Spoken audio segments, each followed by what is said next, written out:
بسم الله الرحمن الرحيم. إنا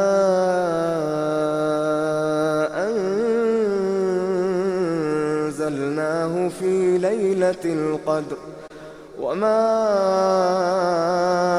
أدراك ما ليلة القدر ليلة القدر خير من 1000 شهر ليلة القدر خير من 1000 شهر تنزل الملائكة والروح فيها بإذن ربهم من كل أمر سلام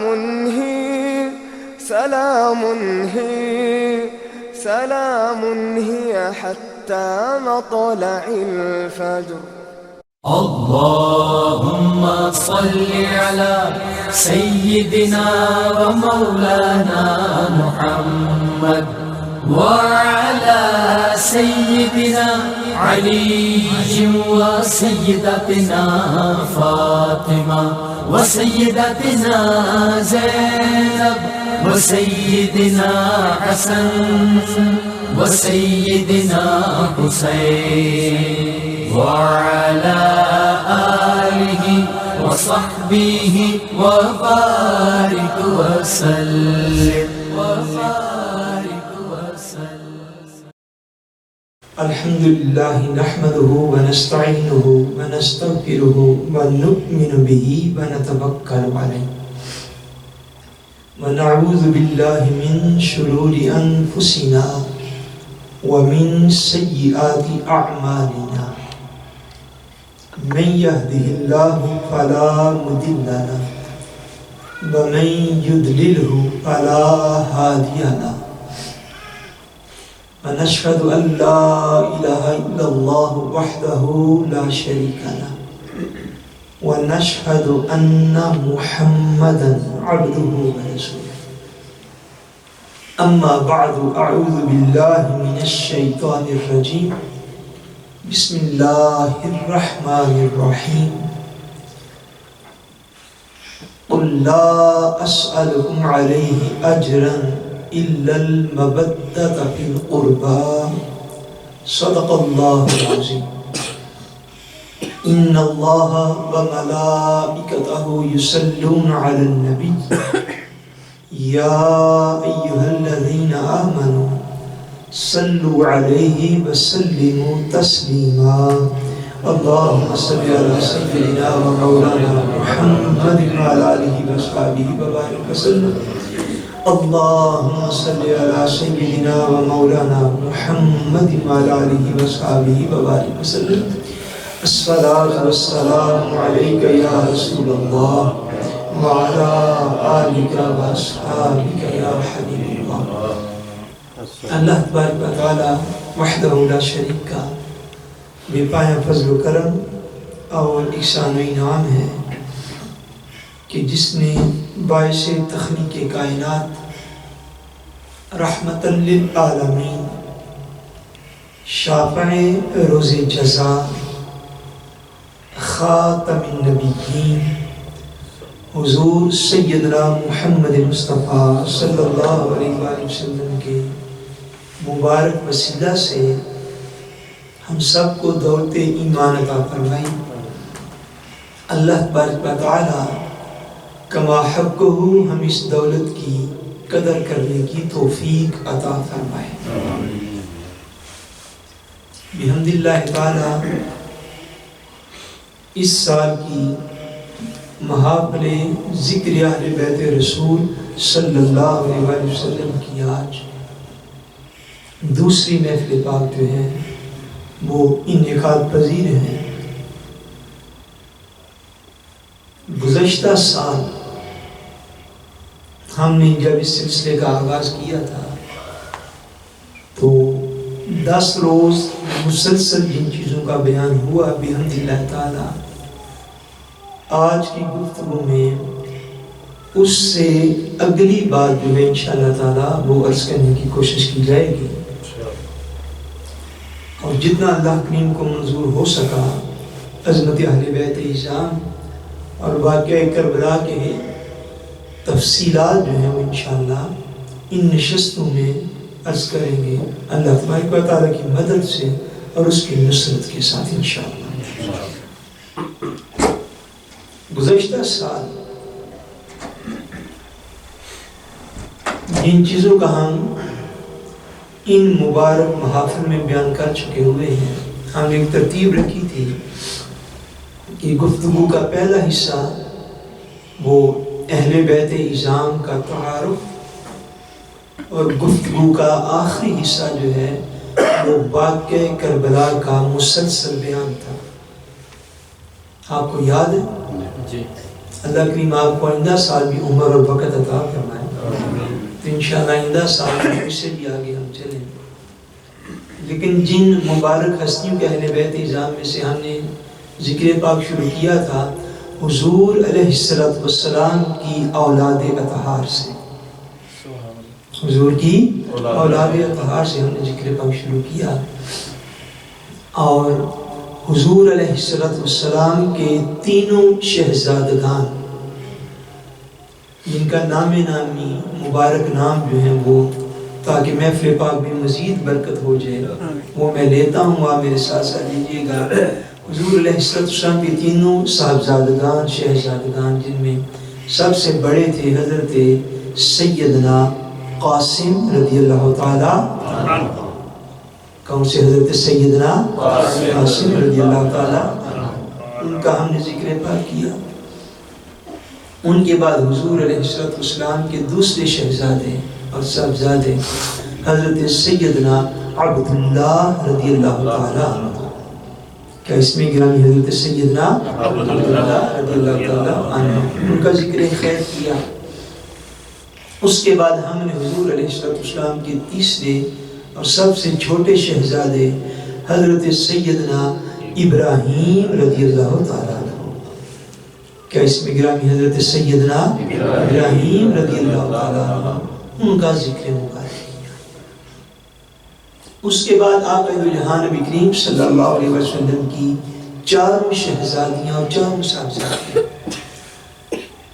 جن میں سب سے بڑی ہیں حضرت سیدہ زینب رضی اللہ تعالی عنہ، حضرت سیدہ زینب رضی اللہ تعالی عنہ، ان کا ذکر مبارک کیا۔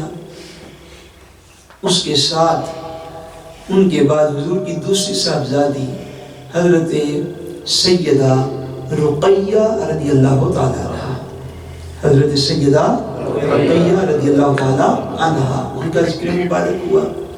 اس کے بعد حضرت آپ کی تیسری صاحبزادی اور شہزادی حضرت سیدہ ام کلثوم رضی اللہ تعالی عنہ، حضرت سیدہ ام کلثوم رضی اللہ تعالی عنہ، ان کا ذکر مبارک ہوا۔ اور اس کے بعد حضور علیہ السلام کی سب سے چھوٹی شہزادی اور صاحبزادی حضور سیدہ طیبہ طاہرہ خاتون جنت حضرت سیدہ فاطمہ الزہرا رضی اللہ تعالی عنہ، آپ کا ذکر مبارک ہوا۔ اس کے بعد کیونکہ ہر روز ہم ایک ایک ذکر مبارک کرتے تھے، اس کے بعد آقا دو جہاں صلی اللہ علیہ وسلم کے اہل بیت اطہار میں بحمداللہ تعالی ہم نے انہی محافل میں ذکر خیر کیا۔ امیر المومنین امام المتقین حضرت سیدنا مولا علی المرتضی رضی اللہ تعالی عنہ، ان کا ذکر پاک ہوا۔ اس کے بعد نواسہ رسول جگر گوشہ بطول حضور سیدنا امام حسن رضی اللہ تعالی عنہ، حضرت سیدنا امام حسن رضی اللہ تعالی عنہ، ان کا ذکر مبارک ہوا۔ اور اس کے بعد نواسہ رسول جگر گوشہ بطول شہید کربلا حضرت سیدنا امام حسین رضی اللہ تعالی عنہ، ان کے بچپن کے واقعات کا ذکر ہوا۔ اور اسی طرح تقریر کے دوسرے دل میں واقعہ کربلا کے پس منظر میں وہ آپ سنیں، کبھی آپ کو ذوق اور وقت ہو تو مدینہ منورہ سے جب سیدنا امام حسین رضی اللہ تعالیٰ عنہ چلے تو وہاں سے ہم نے واقعہ کو شروع کیا، اور بحمداللہ تعالیٰ کربلا شریف میں 10 محرم الحرام کے دن کے پہلے حصے کے کچھ واقعات وہاں تک بحمداللہ تعالیٰ ہم اس کو مکمل کر چکے ہوئے۔ بولیے نا ماشاءاللہ. ذکر پاک کی برکت کے لیے نہیں کرتا. یہاں تک ہم حصہ مکمل کر چکے. اور اس دوران پچھلے محرم سے اس محرم کے دوران الحمدللہ تعالی رمضان المبارک آیا. تو رمضان المبارک میں ہمارا فیضان قرآن و حدیث کورس ہوتے حضور کے اہل بیت اعظام کے حوالے سے مجھے یاد آیا کہ اس سال ہم نے رمضان المبارک میں تسلسل کے ساتھ آقا دو جہاں نبی کریم صلی اللہ علیہ وآلہ وسلم کی ازواج مطہرات امہات المومنین حضور کی جملہ ازواج مطہرات جن پر اہل سیرت متفق ہیں، حضور کی 11 ازواج مطہرات کا ہم نے ترتیب کے ساتھ رمضان المبارک میں ذکر کیا ہے بحمداللہ تعالی. اگر میں وہ ذکر پاک کر نہ چکا ہوا ہوتا فور ایگزامپل، مگر اللہ کا فضل کہ وہ الحمدللہ ہو گیا، تو میں ان محافل میں آج یقیناً حضور کی ازواج مطہرات کا ذکر پاک پہلے شروع کرتا جو کہ وہ بحمدللہ مکمل ہوا. آج ہم اب تھوڑا اس سے آگے چلیں گے اور آقا دو جہاں نبی کریم صلی اللہ علیہ وآلہ وسلم کے اہل بیت کرام میں سے نواسے رسول جگر گوش بطول شہید کربلا امام الشہداء حضرت سیدنا امام حسین رضی اللہ تعالی عنہ کی جو اولاد پاک ہے ان کا تعارف آپ کی خدمت میں پیش کریں گے انشاءاللہ. اور اولاد در اولاد، اولاد در اولاد، اس سلسلہ میں آج میں جس مبارک ذکر کو شروع کرنے والا ہوں وہ سیدنا امام حسین رضی اللہ تعالیٰ عنہ کے وہ بیٹے ہیں جن کو زین العابدین کہا جاتا ہے. جن کو زین العابدین کہا جاتا ہے. زین العابدین کا مطلب یہ ہے کہ عبادت گزاروں کی زینت اور خوبصورتی، جن پر عبادت بھی ناز کرتی ہے اور عبادت گزار بھی ناز کرتے ہیں. حضرت سیدنا امام زین العابدین رضی اللہ تعالی عنہ. حضرت سیدنا امام زین العابدین رضی اللہ تعالی عنہ آپ جناب امام پاک رضی اللہ تعالی عنہ کی وہ اولاد پاک ہیں، بیٹوں میں سے وہ اولاد پاک ہیں جو واقع کربلا میں موجود بھی تھے، اور واقع کربلا میں تنہا مرد جو بچ گیا وہ حضرت سیدنا امام زین العابدین تھے. حضرت سیدنا امام زین العابدین. آج دنیا میں جتنے بھی حسینی سادات ہیں، جتنے بھی حسینی سادات ہیں کہ جو حضرت سیدنا امام حسین رضی اللہ تعالیٰ عنہ کے ساتھ جن کا شجرہ نسب ملتا ہے، وہ سارے کے سارے سادات جو ہیں وہ اولاد ہیں حضرت سیدنا امام العابدین، امام الزاہدین، امام القائمین، امام الصائمین، حضرت سیدنا امام زین العابدین رضی اللہ تعالیٰ عنہ. کیونکہ سیدنا امام حسین رضی اللہ تعالیٰ عنہ کی اولاد اطہار کا سارا سلسلہ حضرت امام زین العابدین سے چلا.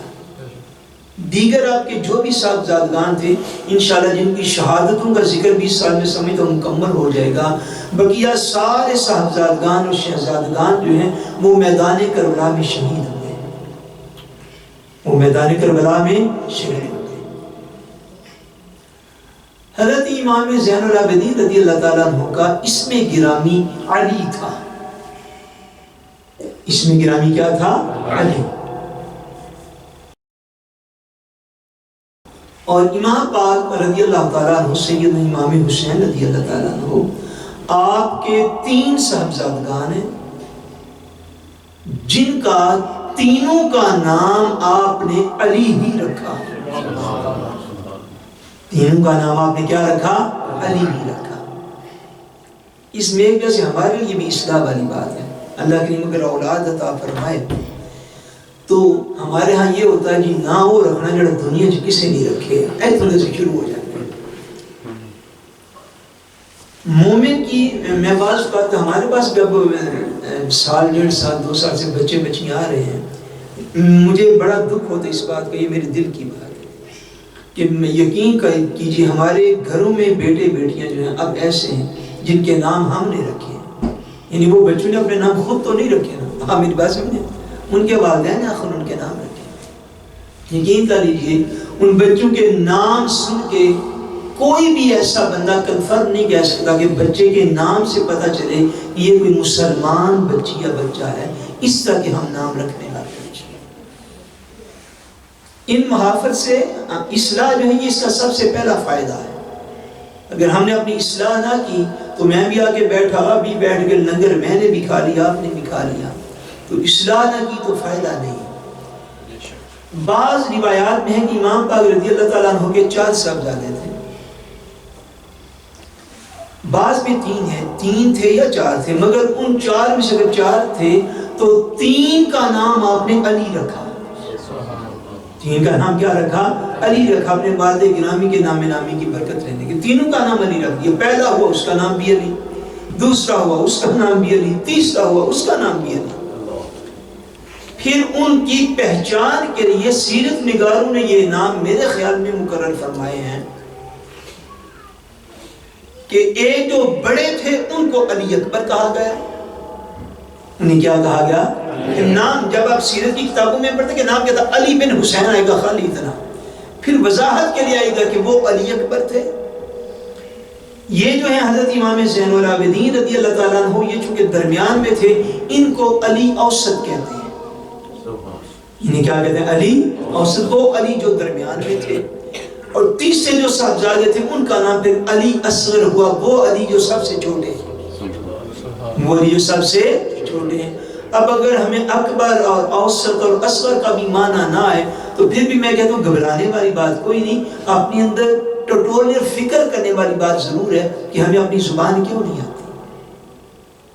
اگر اتنا بھی کام رہ گیا ہوا ہے نا تو پھر یقین کیجئے یہ انتہائی پریشان کن اور دکھ بھری بات ہے۔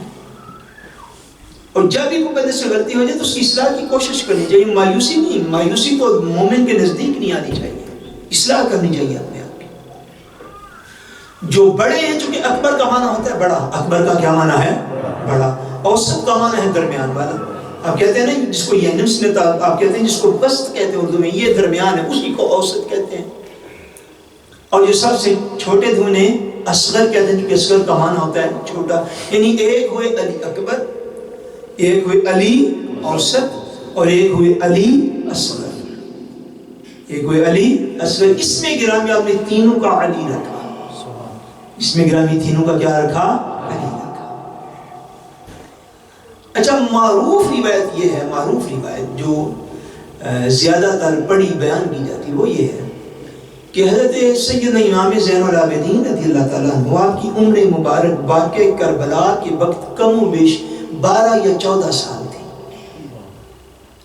کتنی عمر مبارک؟ تقریباً 12 یا 14 سال تھی۔ مگر ایک روایت یہ بھی ہے کہ حضرت سیدنا امام زین العابدین رضی اللہ تعالیٰ عنہ کی عمر پاک جو ہے واقع کربلا کے وقت کم و بیش 23 سال تھی۔ کتنے سال تھی؟ 23 سال تھی، 23 ایئرز۔ بہرحال جتنی بھی آپ کی عمر مبارک تھی، آپ کربلا کے میدان میں شدید بیمار تھے۔ اس بیماری کی وجہ سے اللہ تبارک و تعالیٰ نے ایسے اسباب پیدا فرما دیے کہ قدرت الہی کو یہ منظور تھا کہ آقا دو جہاں صلی اللہ علیہ وسلم کی نسل پاک خالی حضرت امام حسن سے نہ چلے، حضرت امام حسین سے بھی چلے۔ تو اللہ تبارک و تعالیٰ نے آپ کو محفوظ فرمایا ان حوادث سے، ان واقعات سے، سارے واقعات سے آپ کو محفوظ فرما لیا۔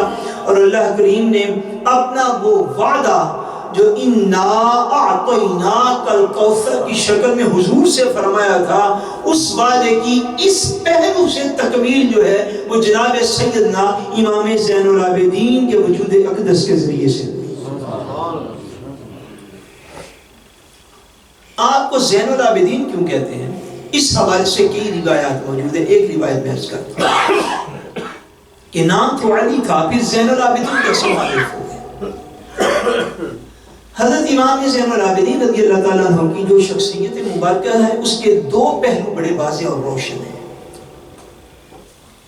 ایک آپ کی ذات پاک کا پہلو ہے جو زیادہ روشن اور واضح سامنے نظر آتے سیرت کی کتابوں میں، وہ ہے آپ کی عبادت. وہ کیا؟ آپ کی عبادت. اور دوسرا آپ کی زندگی کا، سیرت پاک کا وہ پہلو ہے جو بڑا واضح اور روشن نظر آتا ہے، وہ ہے آپ کی سخاوت. وہ ہے آپ کی سخاوت. یہ دو پہلو تھے آپ کی جو ہر بندے کو نظر آتے تھے، حتیٰ کہ محدثین، عام بندے کی میں بات نہیں کر رہا ہوں، محدثین جو آپ کے شاگرد ہوئے اور بعد میں محدث بنے، مثلا حضرت امام زہری رضی اللہ تعالیٰ عنہ و رحمۃ اللہ تعالیٰ علیہ، بہت بڑے محدث ہیں. انہوں نے فرمایا کہ میں نے اپنی زندگی میں حضرت سیدنا امام زین العابدین سے بڑھ کے کوئی شخص بنو ہاشم میں بھی نہیں دیکھا. بنو ہاشم میں بھی آپ کے پائے کا کوئی بندہ میں نے نہیں دیکھا. حضرت امام زہری یوں فرمایا کرتے.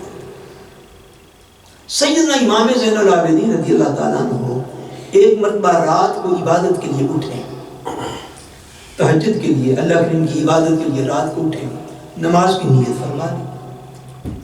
نیت نماز کی تو اچانک آپ کے سامنے جو ہے وہ ایک سانپ جو ہے وہ آپ کے سامنے مصلی پہ ظاہر ہو گیا.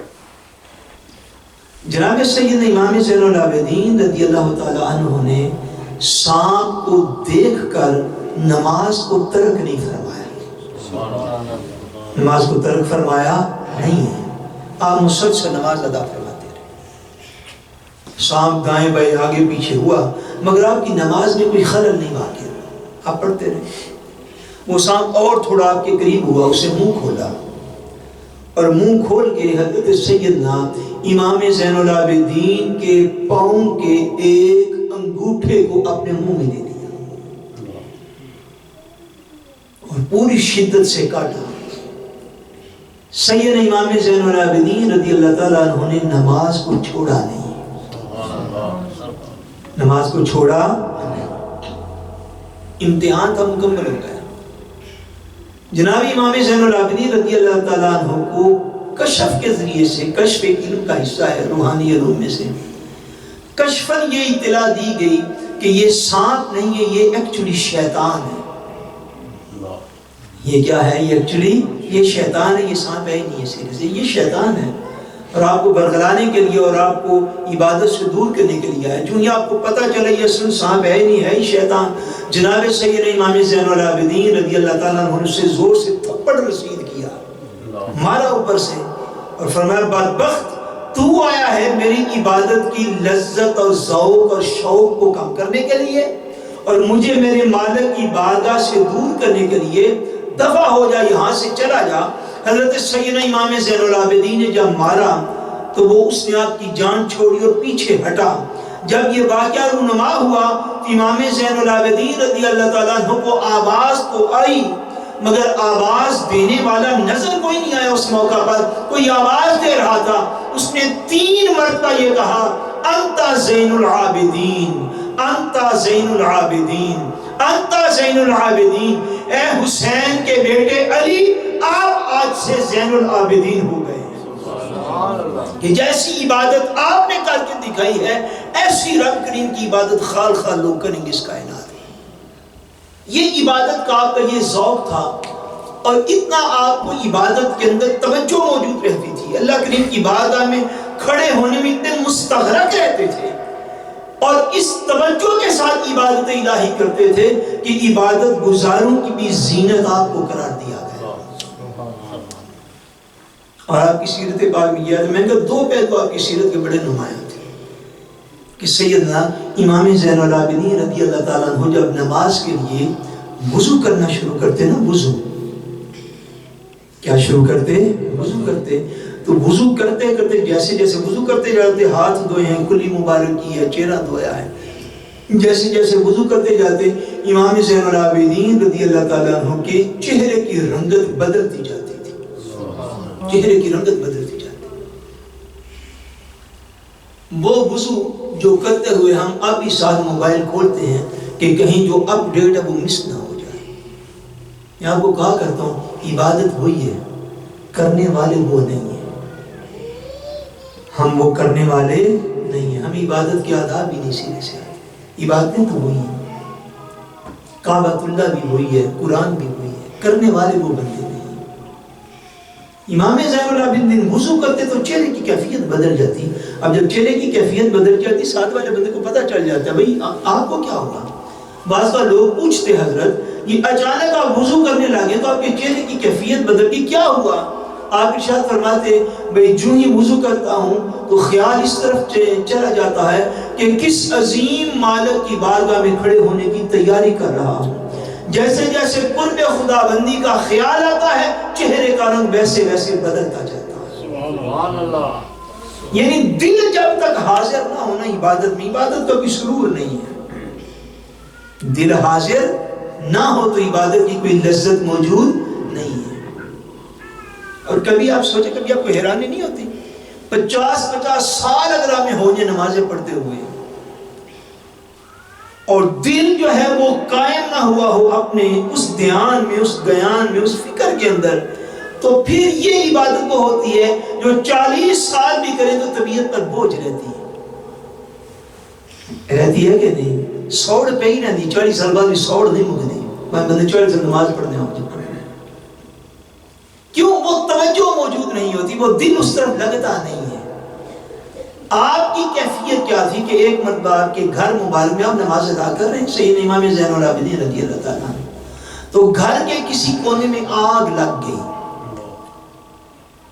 گھر کے کسی کونے میں آگ لگ گئی، برن لگی، گھر کے اندر آگ لگ گئی۔ لوگوں نے حضرت امام زین العابدین رضی اللہ تعالیٰ عنہ کو آواز دی، یا ابن رسول اللہ، یا ابن رسول اللہ، اے حضور کے بیٹے نماز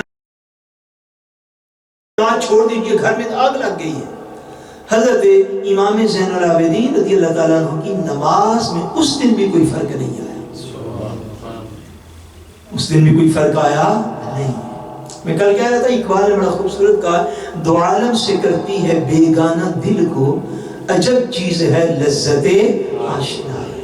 یہ آشنائی کی دولت بڑی عظیم دولت ہے۔ آپ نے نماز نہیں چھوڑی، حتیٰ کہ لوگ دوڑے بھاگے، پانی پکڑا، آگ کو بجھایا، آپ نے سلام پھیرا تو عرض کی کہ حضور گھر میں آگ لگی تھی، سارے لوگ آپ کو آوازیں دیتے رہے، تو آپ نے نماز توڑنا مناسب کیوں نہیں سمجھا؟ شرعی طور پر بھی اجازت ہے، آپ توڑیے، اپنی جان کو بچائیے، آپ نے نماز توڑی کیوں نہیں، چھوڑی کیوں نہیں؟ آپ کو آوازیں بھی ہم دیتے رہے، آپ نے فرمایا آوازیں میں نے بھی سن لی تھی، حضور چھوڑے کیوں نہیں؟ آگ لگی ہوئی تھی، فرمایا مجھے آخرت کی آگ کا خیال آ گیا، اس لیے نماز چھوڑ نہیں سکا۔ فرمایا آخرت کی آگ کا خیال آ گیا تو اس لیے نماز نہیں میں چھوڑ سکا۔ سیدنا امام زین العابدین رضی اللہ تعالیٰ عنہ کہ ہاں یہ جو چیز تھی عبادت میں توجہ، اور اس چیز کو تو یقیناً آپ کی کرامت ہی شمار کیا جانا چاہیے، اور علماء نے اس کو بطور کرامت ہی درج فرمایا ہے، مگر آپ کی سیرت پاک میں یہ بھی ہے کہ سیدنا امام زین العابدین رضی اللہ تعالیٰ عنہ کو عبادت الہی کا وہ شوق اور وہ ذوق اور وہ لگن موجود تھی کہ آپ ایک دن میں 24 گھنٹوں میں فرض نمازوں کو چھوڑ کر جو نفلی عبادت کرتے تھے ان نوافل کی رکعتوں کی تعداد جو آپ معمول میں پڑھتے تھے ڈیلی 1000 نوافل آپ ادا کر لیا کرتے تھے۔ اس کو اگر کرامت نہ کہا جائے تو کیا کہا جائے؟ یہ آپ کی کرامت ہی شمار کی جا سکتی، مگر یہ سیرت کی کتابوں میں موجود ہے یہ روایت کہ 1000 نوافل آپ روزانہ ادا فرما لیا کرتے تھے۔ اور دوسرا جو شخصیت مبارکہ کا پہلو تھا وہ سخاوت کا تھا۔ وہ کیا تھا بولیے؟ وہ سخاوت کا تھا۔ سخاوت ایسی تھی جناب سیدنا امام زین العابدین رضی اللہ تعالیٰ عنہ کی کہ زمانہ اس سخاوت کی مثالیں پیش نہیں کر سکتا۔ ایسے عظیم سخی تھے، ایسے عظیم سخی تھے کہ کائنات میں ایسی سخاوت کی مثال کوئی بندہ نہیں دے سکے گا۔ ایک مرتبہ کوئی شخص تھا، آپ کسی مقام پر جا رہے تھے، کوئی بندہ رستے میں ملا، حضرت امام زین العابدین رضی اللہ تعالیٰ عنہ کو بندہ ملا، بندہ کو بڑا گستاخ بے ادب تھا، آپ کا بندہ کو بڑا گستاخ بے ادب تھا، اس نے کوئی بڑے سخت کلمات کہے آپ کی، جو شان کے مرتبہ کے لائق نہ تھے. آپ کے ساتھ جو خدام تھے ان کو برا لگا، جو ساتھ محبت کرنے والے تھے ان کو بڑا برا لگا کہ یہ آپ کو بڑے سخت کلمات کہہ رہا ہے. وہ اس کو دوڑے پکڑنے کے لیے، روکنے کے لیے. جب وہ دوڑے سیدنا امام زین العابدین نے روک لیا، فرمایا اس کو بلاؤ، میرے پاس بلاؤ. آیا، آپ نے فرمایا جو تو نے کہا وہ تو ہم نے سنا، جو تو نے کہا وہ تو ہم نے سنا. یہ بتاؤ کہیں کسی چیز کی ضرورت ہو تو نبی کا نواسہ تیرے سامنے موجود ہے، جو کہو گے ضرورت پوری کر دی جائے گی. یہ اخلاق تھے. فرمایا مریدین بھی، محبت کرنے والے بھی سارے موجود ہیں. ابھی تجھ سے اس سخت کلمات کا بدلہ بھی ہم لے سکتے ہیں، مگر ایسی نہیں بات. فرمایا ایسا نہیں، تمہیں کوئی ضرورت ہے تو بیان کرو، تمہاری ضرورت ہم پوری کر دیتے ہیں. تم کیوں گلی میں کھڑے ہو گے تو بری بری باتیں کر رہے ہیں؟ اس نے اس جواب کی توقع نہیں تھی. کہتے ہیں اچھا پھر آپ اس طرح کیجئے کہ کچھ آپ کے پاس ہوتا مجھے عطا کر دیجئے. سیدنا امام زین العابدین رضی اللہ تعالیٰ عنہ نے اس کو اپنی طرف سے 5000 درہم عطا فرمایا. وہ دشمن تھا، ناراض تھا آپ سے. یہ ناراض نہیں یعنی محبت نہیں تھا رکھتا آپ سے، دشمنی نہیں رکھتا تھا، دل کے اندر بغض اور عداوت رکھتا تھا. جب 5000 درہم اس بد سلوکی کے باوجود آپ نے عطا فرمایا، آپ نے فرمایا یہ لو 5000 درہم، جا کے اپنے بال بچے کی ضروریات پہ خرچ کر لینا، ہماری طرف سے تمہیں اجازت ہے. جب ملے نا تو پھر ہاتھ باندھ کے کھڑا ہو گیا. کہتا ہے اگر میں اس دور میں رسول کی اولاد کسی کو کہہ سکتا ہوں تو آپ کے سوا ہے بھی کوئی نہیں. کہتا ہے یا ابن رسول اللہ، آپ رسول اللہ کے بیٹے ہیں جو یہ سلوک کسی کے ساتھ کر سکتے ہیں کہ جو تکلیف دے اس پر تکلیف کی بجائے عطا فرما دے. اس کو تکلیف کی بجائے عطا فرما دے. اس کے یہ سلوک کوئی رسول کا بیٹا ہی کر سکتا ہے اور کسی بندے کے بس کی بات نہیں. سیدنا امام زین العابدین رضی اللہ تعالی عنہ، آپ کے دور میں بنو امیہ کا ایک بادشاہ تھا جس کا نام تھا عبد الملک. کیا نام تھا اس کا؟ عبد الملک بن مروان. یہ بنو امیہ کا بادشاہ تھا. اس کا بیٹا تھا جس کا نام تھا ہشام. کیا نام؟ ہشام بن عبد الملک. وہ سادہ ہے وہ پھر اگر عبد الملک بادشاہ ہوا تو ہشام پھر کیا ہوا؟ بولو تو صحیح کیا ہوا؟ وہ شہزادہ ہوا. ہشام جو تھا، ہشام بن عبد الملک، یہ شام سے دمشق سے چلا. دمشق کیونکہ پائے تخت تھا. آیا تو کعبہ مسمہ کی زیارت کرنے کے لیے اور عمرہ اور کی ادائیگی کے لیے مکہ مسمہ میں آیا. تو جب بادشاہ اور شہزادے چلتے ہیں تو جس طرح آج ان کے شہزادے اور بادشاہ چلتے ہیں، وہ بادشاہ شروع سے ایسے ہی چلا کرتے ہیں، ساتھ خادم، ساتھ باڈی گارڈ، آگے پیچھے سارا سلسلہ. کعبہ مسمہ میں آیا، صحن کعبہ میں آیا اور حجر اسود کا بوسہ لینے کا ارادہ کیا. حجر اسود کا بوسہ لینے کا ارادہ کیا. رش بڑا تھا، لوگ بڑے تھے. قریب جانا چاہا، چکر کاٹ دیں کہ حجر اسود کا بوسہ لے لو. لوگ اتنے زیادہ تھے کہ حجر اسود کا بوسہ نہ لے سکا. سارے لوگ جو ساتھ ملک شام سے بھی آئے تھے، سارے باڈی گارڈ آگے پیچھے، سارے خدام اس کے جتنے بھی تھے، غلام خادم، ان سب نے کوشش کی پر رش اتنا زیادہ تھا بوسہ لے نہیں سکا. حتیٰ کہ اس کے لیے جہاں پہ اوریجنلی آب زمزم کا کنواں ہے وہاں پہ اس کے لیے منبر رکھا گیا کہ تھوڑا رش کام ہو لے تو شہزادہ صاحب کو بھی بوسہ لینے کا موقع مل جائے گا. ادھر منبر پہ بیٹھ کے انتظار کرنے لگ گیا. سو لیں گے وہ انتظار کر رہا تھا. اتنی دیر انتظار کر رہا تھا کہ حضرت سیدنا امام زین العابدین صحن حرم میں داخل ہو گئے. آپ کعبۃ اللہ کا طواف کرنے کے لیے حاضر ہوئے تھے. آپ اس صحن حرم میں داخل ہوئے تو طواف کو شروع کرنا تھا حجر اسود سے. سیدنا امام زین العابدین نے بھی سراش میں یہی ارادہ کیا کہ میں حجر اسود کا بوسہ لے کے تو پھر طواف کو شروع کر لیتا ہوں.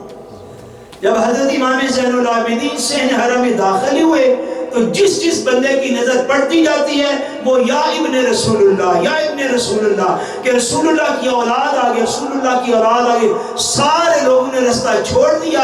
امام زین العابدین نے جا کے حجر اسود کو بوسہ دیا اور طواف کو شروع فرما دیا. وہ شہزادہ یہ منظر پیچھے بیٹھا، ممبر پہ بیٹھا دیکھ رہا ہے. بندے جو ساتھ اس کے آئے تھے شام سے وہ بڑے حیران میں، اے کیڑا بندہ، یہ شخصیت کون ہے؟ وہ ہشام بن عبد الملک، اس کو پتا تھا کہ آپ حضرت امام زین العابدین ہیں۔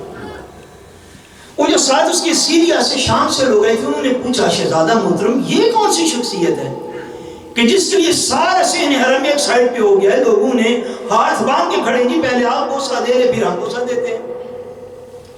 جب سیدنا امام زین العابدین رضی اللہ تعالیٰ عنہ کو وہ جانتا تو تھا، لیکن جب اس نے سمجھا کہ اب اگر میں نے دل سے مانا نا کہ یہ امام زین العابدین ہے تو میرے ساتھ جو لوگ آئے وہ کہیں آپ سے متاثر نہ ہو جائیں، تو ہمارے سیاست سوچ بڑی دور دی رکھ دیں، یہ انہوں نے فطرت ہوتی۔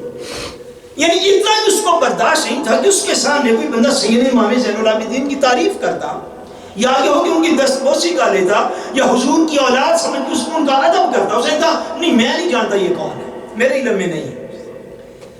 پاس ایک شاعر تھا، شاعر فرزدق اس کا نام ہے۔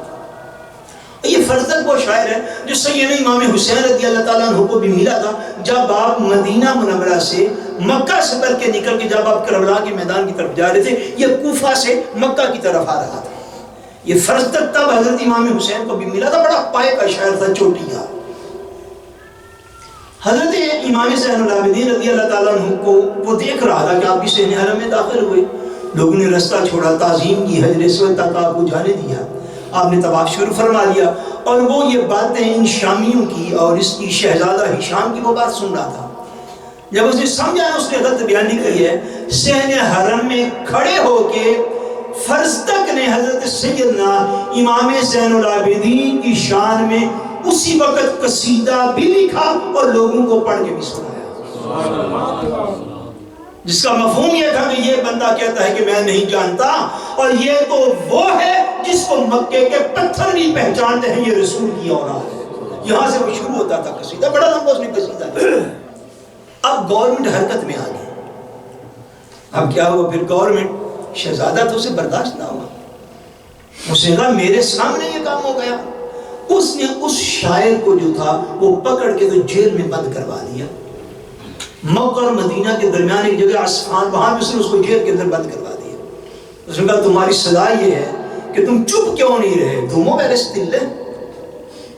آپ کو پتہ نہیں میڈیا کے سامنے کیا آپ نے جو ہے وہ سٹیٹمنٹ دینی، آپ کو یہ بھی نہیں پتا آپ نے فیس بک پہ لکھنا کیا، آپ دھومو بیرس دل ہے۔ ستاتن کو یہ بدگبادہ نہیں، ستاتن نے پکڑ کے اس کو عصفان جیل کے اندر ڈال دیا۔ سیدنا امام زین العابدین رضی اللہ تعالیٰ عنہ کو کسی نے یہ بات بتائی کہ آپ تشریف لائے ہیں، وہ وہاں پہ بیٹھا ہوا تھا، اس نے وہ منظر دیکھا تو فرزدق نے آپ کی تعریف میں وہ لکھا، تو اس بنا پہ اسے جیل میں قید کر دیا گیا۔ حضرت سیدنا امام زین العابدین رضی اللہ تعالیٰ عنہ نے جب یہ سنا تو آپ نے اس شاعر کو اپنی طرف سے 10,000 درہم جو تھا وہ بطور نذرانہ بھیجا، بطور ہدیہ اور بطور تحفہ اس کو 10,000 درہم بھیجا۔ ایک روایت 12,000 کی بھی ہے، 14,000 کی بھی ہے، 10 کی بھی ہے، یعنی 10 سے 14,000 درہم سیدنا امام زین العابدین نے اس کو بھیجا کہ تو نے ہماری شان میں قصیدہ لکھا، چلو ہماری طرف سے یہ عطا ہے تمہیں۔ فرزدق کے پاس وہ پیسے پہنچے جیل کے اندر، وہ جیل میں قید تھا، اس نے جس ذریعے سے پیسے پہنچے نا، اس نے اسی بندے کے ہاتھوں وہ پیسے حضرت امام زین العابدین کی بارگاہ میں واپس بھیجے، ساتھ پیغام کیا کہ حضرت کو جا کے یہ عرض کرنا کہ حضور میں نے آپ کی شان میں قصیدہ پیسے لینے کے لیے نہیں تھا لکھا، میں تو یہ اس کے الفاظ فرض تک، اس نے کہا جی میں تو بادشاہوں کے بھی قصیدے لکھتا ہوں، آپ یوں سمجھ لیجئے وہ بادشاہ ہوتے ہیں ہمیں لکھنا پڑتا ہے، کوئی اونچ نیچ ہو ہی جاتی ہے، یہ ان کا کفارے میں نے اہل بیت کی شان میں قصیدہ لکھ دیا ہے کہ اللہ میرے وہ قصور معاف فرمائے جو میں نے بادشاہوں کی تعریف کی اپنی زندگی میں۔ حضرت سیدنا امام زین العابدین رضی اللہ تعالیٰ عنہ کو جب پیسے پہنچے، ساتھ پیغام پہنچا کہ حضور آپ بس قبول فرما لیں، میں اسی بات پہ راضی ہوں، آپ نے مجھے قبول کر لیا، میرا کام ہو گیا۔ امام زین العابدین رضی اللہ تعالیٰ عنہ نے دوبارہ وہ پیسے اس کو پھر بیچے، دوبارہ وہ پیسے اس کو پھر بھیجے، ساتھ پیغام دیا۔ یہ جملہ حضرت امام زین العابدین کا اور بڑے اعلیٰ جملہ ہے، آپ نے پیسے دوبارہ واپس بھیجے، ساتھ پیغام دیا، فرمایا جو تو نے کیا وہ ہمیں بھی پتا تو نے پیسوں کی خاطر نہیں کیا، مگر سنو ہم اہل بیت رسول ہیں، ہمارا اصول یہ ہے جو چیز کسی کو دے دیتے ہیں ہم واپس لیا ہی نہیں کرتے۔ سبحان اللہ، نعرہ تکبیر، نعرہ رسالت، یا رسول اللہ۔ فرمایا ہم اہل بیت رسول ہیں، ہمارا طریقہ یہ ہے کہ جو چیز ہم کسی کو دے دیں وہ ہم واپس لیا نہیں کرتے، ہم دے دیا کرتے، ہم نے پھر دوبارہ سے پیسے اس کو بھیج دیے۔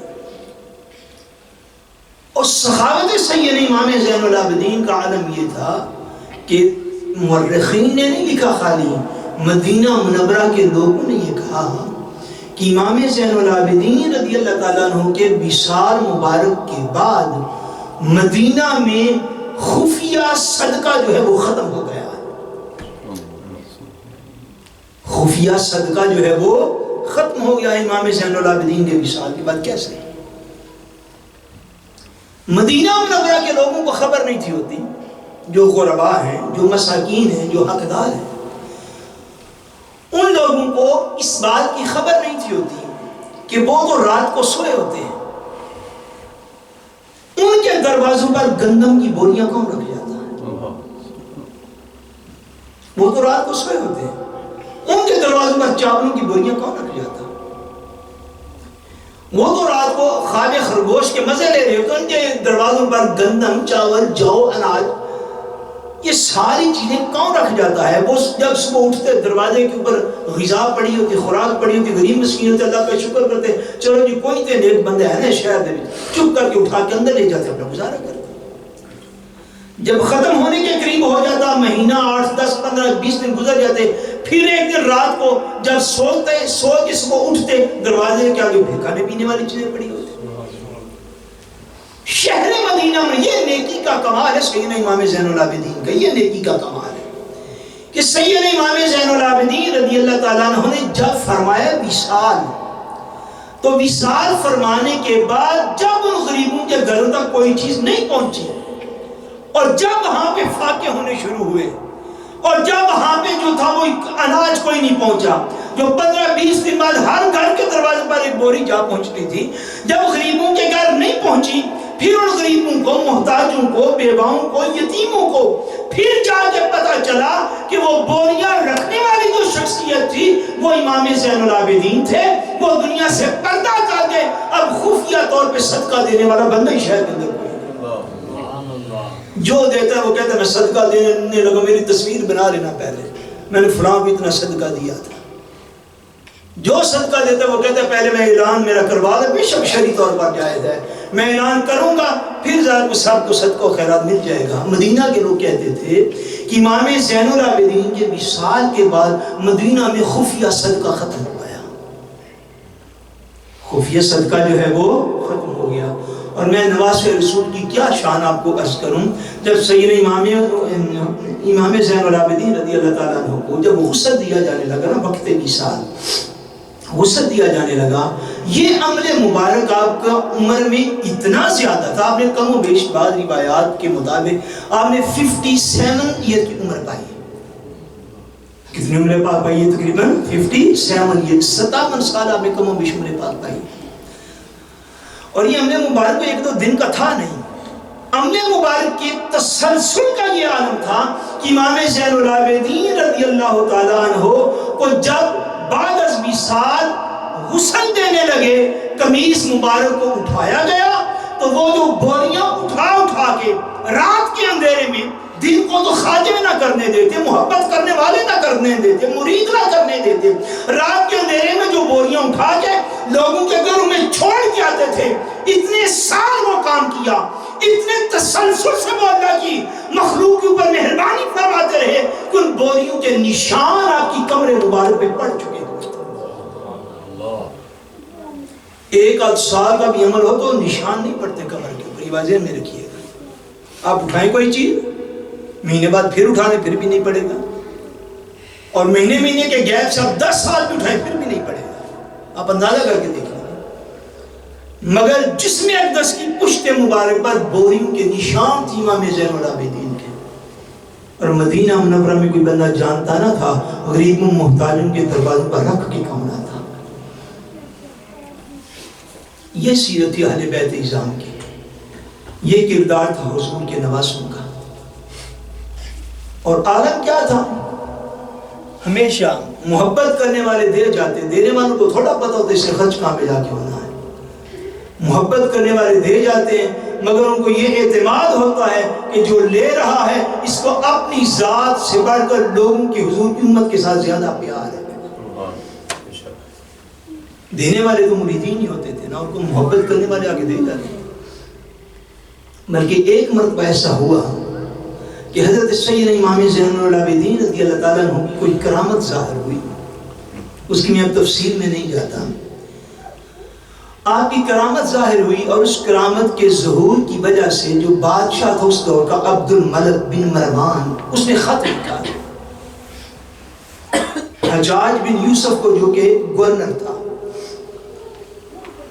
اور وہ بڑا ظالم تھا۔ حجاج کی شخصیت کے بڑے رخ ہیں، کچھ اس سے قدرتی طور پر اچھے کام بھی ہوئے مگر اہل بیت کرام کا بڑا دشمن تھا، اولاد رسول کا بڑے دشمنوں میں وہ بڑا تشدد کرتا تھا سادات کے اوپر۔ اب عبد الملک بن مروان جو وہ تھا تو بنی امیہ کا صادر حکمران تھا، اس نے اس کو خط لکھا اور خط میں یہ تاکید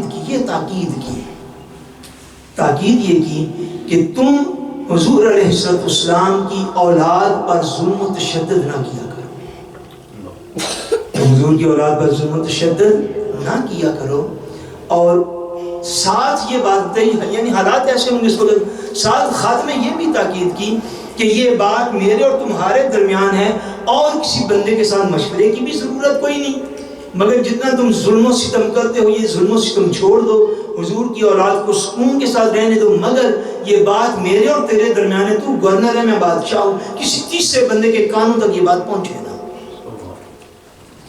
خط اس نے کیوں نہیں کہا کہ اس کو بھی یہ اندازہ نہیں تھا نا، چونکہ مخالف ایک قبیلے سے آ رہا تھا، اس کو اندازہ نہیں تھا کہ حضرت امام زین العابدین رضی اللہ تعالیٰ عنہ کا روحانی مقام کتنا بلند ہے۔ اس نے آپ کی ایک کرامت دیکھ سن لی تھی، اس کے بعد اسے وہ خط لکھا۔ اب کمال جائیے حضرت سید امام زین العابدین رضی اللہ تعالیٰ عنہ کے، آپ نے اس کے بعد جب وہ اپنے گورنر کو خط لکھ چکا حجاج بن یوسف کو، آپ نے اس کے بعد عبد الملک بن مروان کو خط لکھا۔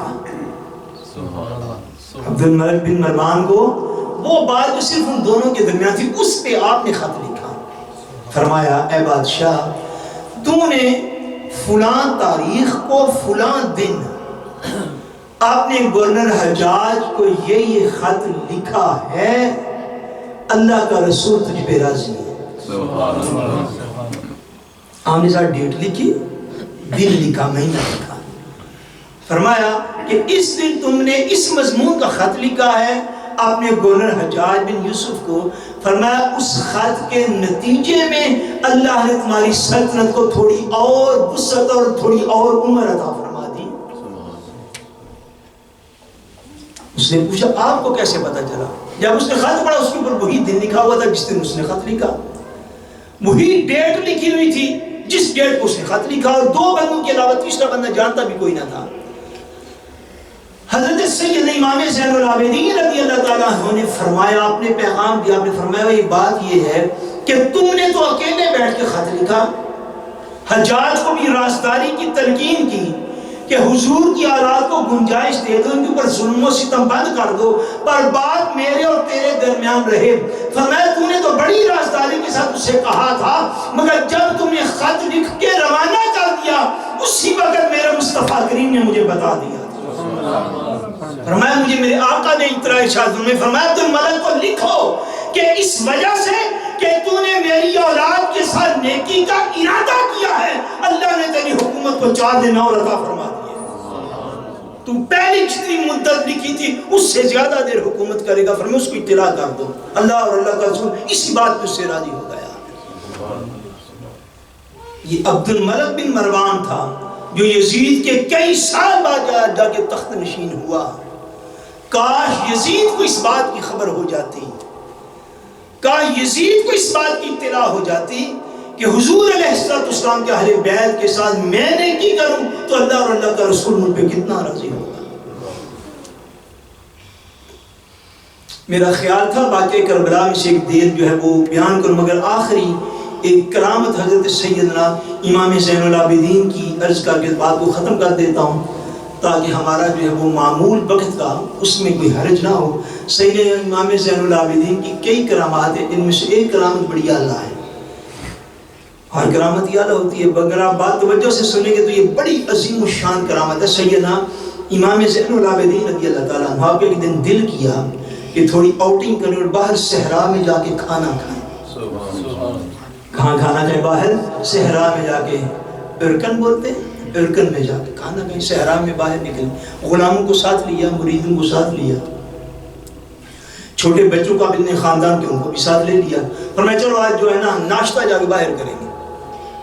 آپ مدینہ منورہ سے ہٹ کے ساتھ جو کھلی جگہ تھی، صحرا تھا، آپ اس طرف ان کو لے کے غلاموں کو، خاندان کے چھوٹے بچوں کو لے کر تو چلے گئے۔ صحرا میں پہنچ گئے، فرمایا کھانا لگاؤ جی۔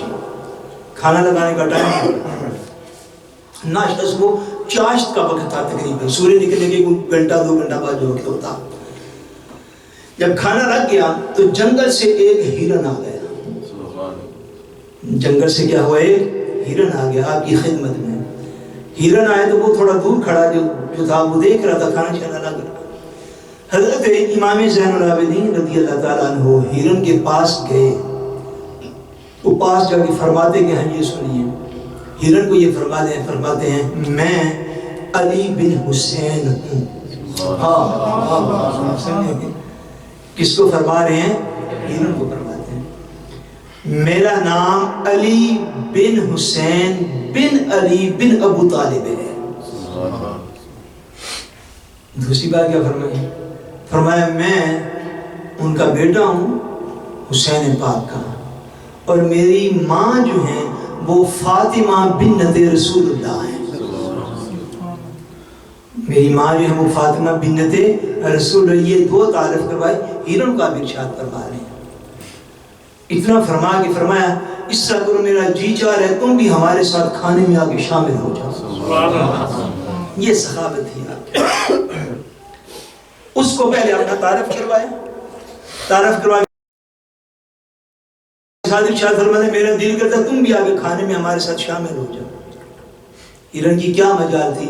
حضور نبی کریم صلی اللہ علیہ وسلم کا فرمان پاک یاد رکھیے، حضور نے فرمایا، آقا نے فرمایا کہ کافر انسان اور کافر جن، کافر انسان اور کافر جن، ان کے علاوہ کائنات کی ہر چیز جانتی ہے کہ میں اللہ کا رسول بن کے آیا ہوں۔ اس کائنات کی ہر چیز جانتی ہے۔ بندے کا اپنا یقین کامل ہو صحیح، آپ کسی درخت سے، پتھر سے، جانور سے بات کر کے دیکھیں، بات کرنے والا بھی ہونا چاہیے، بس بات اتنی ساری ہے۔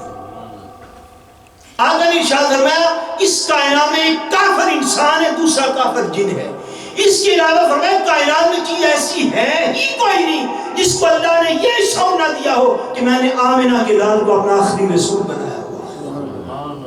اسی بنا پر تو جناب امام زین العابدین آپ کا تعارف کروا دیں، میں فاطمہ بنت رسول اللہ کا بیٹا ہوں۔ ہرن نے اطاعت کی، آپ کے دسترخوان کے قریب آ گیا، آپ نے مریدوں کو فرمایا اس کو بھی کھلاؤ بھائی، انہوں نے کھانا شانا رکھا، اس نے حسب طلب کھا لیا، کھانا کھا گیا تو چلا گیا۔ مرید خادم جو ساتھ تھے ان میں سے ایک بندہ تھا، اس نے کہا حضرت جی اگر آپ ہرن کو دوبارہ بلائیں نا تو بڑی اعلیٰ بات ہوگی، آپ ہرن کو دوبارہ بنائیں کھانے پہ۔ امام زین العابدین فرماتے اچھا دوبارہ میں بلا تو لیتا ہوں اسے، تصرف دیکھیے، یہ نہیں بات ہو رہی کہ کسی اپنے بچے کو بلا لے، تو انسان کی بات ہی نہیں ہے، جانور کی بات ہے۔ فرمایا دوبارہ بلا تو لیتا ہوں پر میں اسے پناہ دوں گا، اس پناہ میں کوئی بندہ رکاوٹ نہیں بنے گا، یہ وعدہ کر لو، یعنی جانور کو تنگ نہیں کرو گے، جانور کو تنگ کرو گے نہیں، میں اسے اپنی پناہ میں بلا لیتا ہوں، اگر تم میں سے کوئی بندہ اسے تنگ نہیں کرے گا۔ انہوں نے وعدہ کیا نہیں ہم نہیں تنگ کرتے، آپ ہمارا جی چاہ رہے ہیں آپ دوبارہ بلائیں۔ آپ نے پھر اس کی طرف وہ جا رہا تھا، آپ نے پھر توجہ فرمائی، فرمایا پھر وہ قریب آیا، آپ نے دوبارہ سے جیسے پہلے ارشاد فرمایا تھا پھر فرمایا او ہرن میں حسین کا بیٹا زین العابدین، میری ماں کا نام فاطمہ بنت رسول اللہ ہے، میں حضرت فاطمہ کی اولاد ہوں، میں حضرت حسین کی اولاد ہوں، تو آگے ہمارے ساتھ کھانے میں شامل ہو جا۔ وہ جڑا پہنا چنگا پیٹ پا کے دوبارہ پھر آگے اس نے شروع کر دیا کہ حضرت حکم چاہیے بس، آپ حکم دے دو ہم حاضر ہی حاضر، وہ دوبارہ آگے کھانے میں شامل ہوا۔ آپ نے فرمایا کھلاؤ بھائی سے. ایک مرید آپ کا اٹھائے، خادم اٹھا، اس نے اٹھ کے ہرن کے جو تھی پشت اس کے اوپر ہاتھ رکھا. ہاتھ رکھنے کی دیر تھی، ہرن دوسری طرف منہ کر کے تو چل پڑا. امام زین العابدین اس خادم سے ناراض بھی ہوئے. فرمایا میں نے پہلے کہا تھا میں اس کو پناہ دینے لگا، تم اس کوئی بندہ اس کو چھیڑے گا بھی نہیں. سو حضرت امام زین العابدین رضی اللہ تعالیٰ عنہ اس مقام و مرتبہ کے مالک تھے کہ اللہ کریم نے آپ کو تصرف روحانی بہت زیادہ عطا فرمایا، اور صبر کی کیفیت بڑی زیادہ تھی. صبر کی کیفیت بڑی زیادہ تھی. اکثر امام زین العابدین کو آپ کے خادموں نے، گھر والوں نے، اکثر خادموں نے آپ کو روتے ہوئے دیکھا ہے. یہ آپ کی سیرت پاک کا ایک اور پہلو. امام زین العابدین اکثر رویا کرتے تھے اور اکثر گریہ طاری رہتا تھا، اور اکثر جو ہے وہ آپ کے آنسو جو تھے وہ تر رہتے تھی، آنکھیں چہرہ تر رہتا تھا آنسو کے ساتھ. اکثر رویا کرتے تھے، اکثر گریہ جو تھا وہ طبیعت میں طاری رہتا تھا. ایک دن کسی بندے نے پوچھ لیا کہ حضرت آپ اتنا زیادہ کیوں روتے ہیں، اتنا زیادہ گریہ کیوں کرتے ہیں، اتنے زیادہ آپ کے آنسو کیوں بہتے ہیں، اس کی وجہ کیا ہے؟ آپ نے فرمایا بھئی ابھی بھی تم مجھ سے وجہ پوچھتے ہو؟ فرمایا کہ جناب یعقوب علیہ السلام کا ایک یوسف گم ہوا تھا. یہ امام زین العابدین کا فرمان ہے. فرمایا جناب یعقوب کا ایک یوسف گم ہوا، تو جناب یعقوب نے ان کے انتظار اور ہجر کے اندر اور ان کے انتظار میں یہ بھی خبر نہیں تھی کہ وہ شہید ہو گئے یا موجود ہیں، خالی گم ہوئے تھے، خالی گم ہوئے تھے. ان کی وصال کی کوئی کنفرم خبر تو آپ کے پاس تھی نہیں، امکان ہی مختلف ذہن میں آتے تھے. بلکہ حضرت یعقوب علیہ السلام تو اپنے بیٹوں کو 40 سال ہر موقع پر کہتے تھے جاؤ جا کے میرے یوسف کو تلاش کرو. یعنی کنفرم یہ تھا کہ یوسف میرا زندہ اور موجود ہے، مگر گم ہو گئے تھے. فرمایا جناب یعقوب علیہ السلام کا ایک یوسف گم ہوا. انہوں نے رو رو کے اس کے ہجر اور جدائی کے اندر جناب یعقوب نے اپنی آنکھوں کو نابینا کر لیا. مجھ سے پوچھنے والے میرے تو 14 یوسف گم ہو گئے تھے کربلا میں. امام زین العابدین فرماتے ہیں تو اپنی آنکھوں سے اہل بیت رسول کی 14 شہادتیں دیکھی. میں کس طرح بھول جاؤں کہ میرے بابا کا ساتھ جب نیزے پہ چڑھا تو ہمارے ساتھ کیا ہوئی. میں کس طرح بھولوں کہ میرے علی اکبر کے بازو قلم کیے گئے تو پھر ہمارے ساتھ کیا بیتی. میں کس طرح تمہیں بتاؤں کہ جب علی اصغر کی گردن پہ آگے تیر لگا تھا تو زین العابدین کے دل پہ کیا گزری تھی. میں کیسے بتاؤں جب ہمارے خیموں کو آگ لگی تو زین العابدین کیسے بھولے. میں کیسے تمہیں وہ منظر بتاؤں جب چچا عباس کے بازو قلم کیے گئے تو زین العابدین کے اوپر کیا گزر گئی تھی. فرمایا جناب یعقوب کا ایک یوسف گم ہوا تھا تو انہوں نے رو کے اپنی آنکھوں کو نابینا کر لیا. فرمایا میں نے 14 شہادتیں ایک دن اپنی آنکھوں کے سامنے دیکھی، میں کیوں نہ رو. جتنی دیر آپ زندہ اور موجود رہے کربلا کے اس واقعہ کی یاد میں اکثر آپ کی آنکھوں سے آنسو روا رہتے تھے، اکثر آپ کے اوپر گریہ طاری رہتا تھا. عبادات میں، دن میں، رات میں جب بھی کیفیت ایسی بنتی لوگ دیکھتے کہ امام زین العابدین کی آنکھوں سے آنسو بہہ رہے ہیں. یہ جو زخم اہل بیت رسول کے اوپر لگا، اس زخم کی شدت اور تکلیف قیامت کے دن تک حضور کی امت بھی محسوس کرتی رہے گی. حضرت امام زین العابدین کیسے محسوس نہ کرتے جن کے سامنے وہ سارا کچھ ہوا تھا. اللہ کریم وحدہ لا شریک ہمیں حضور علیہ السلام کے اہل بیت کرام کا صدقہ ہم سب کا خاتمہ بالایمان فرمائے، اور ہمیں اور ہماری اولادوں کو ہمیشہ محبت صحابہ اور محبت اہل بیت کرام پر قائم و دائم فرمائے. وما علینا الا البلاغ.